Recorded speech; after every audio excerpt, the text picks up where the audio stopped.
Hello guys, welcome to another session. In this session, we are going to talk about data types in JavaScript. So let's start our discussion. Within JavaScript, we have various type of data types. You might not be aware that in our last session, we have used two type of data type, that is number, where we have used the age, and then we have used the string where we have written the mastering JavaScript as well as mastering web development. So in this session, I am going to walk you through and give you the overview about all these data types which we are going to cover in detail in the upcoming session, but this session I have kept it for to give you the summary about each of the data type which we generally use in JavaScript. So now let's start with numbers. Numbers, we have already seen that when we were doing the example in our earlier session where we have used the age number, that is 68. We can even place decimal value as well. Then we have discussed about string where we have used mastering JavaScript where we have written this string and we have stored into the variable, and the variable was course name where we have stored the string to the variable course name. For boolean we use true and false.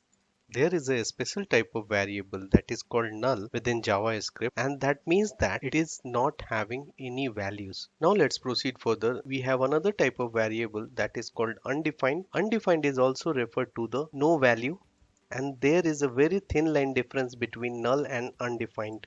Null means an empty or non-existence value. In null case, null is assigned and explicitly means nothing, while undefined typically means a variable has been declared but not defined yet. If you're not understanding about null and undefined right now, no problem. I am having a detailed session about it and we will do some example on this. Then you can easily understand it. For a time being, you just consider that null is a kind of a data type which stores no values, and undefined is also the same where variable has been declared but it is not defined yet. Now let's proceed further. JavaScript offers us another type of data types, that is object. So in this aspect we have various types of object data types, that is array, dates, literals, which we are going to use in the upcoming session. We are going to discuss in detail about all these values, all these concepts. Now let's proceed further. In a recent addition, we have a data type that is called symbol, which is again a kind of a object which we will look into in our upcoming session. One thing you should remember that whenever we are using let and the const while defining the variable, we don't need to explicitly say that you have to store the number, you have to store a string, you have to store boolean. It is not like that. We have to simply pass the value, and whatever the type of value we are passing, it should store that kind of data type. For example, if we are passing age equal to 68, that means that variable is a number data type.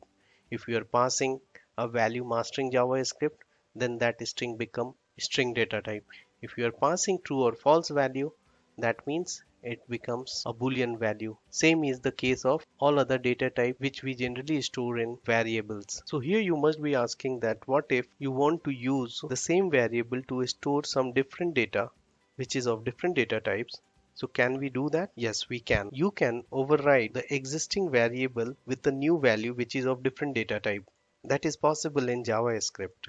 And that's the reason the JavaScript is mainly called as loosely typed language, where you can use a single variable to store the number values, and later point of time if you want to use the same variable to store the string values, you can use the same variable and interpreter will not complain about it. If you have ever been worked with C# or C++, where you can find that data type's nature is strict type, where you have defined a particular variable as an integer, so that particular variable should store only the integer value. You can't store the string value within that variable without casting it. If you don't understand about that, that's okay. It is not required over here. You just have to understand that we have two type of data types. One is the loosely data type, another one is the strict data type. We will have a thorough discussion about these concepts in our upcoming session, so don't worry about this. I will make sure that after completion of this course you will understand all these concepts.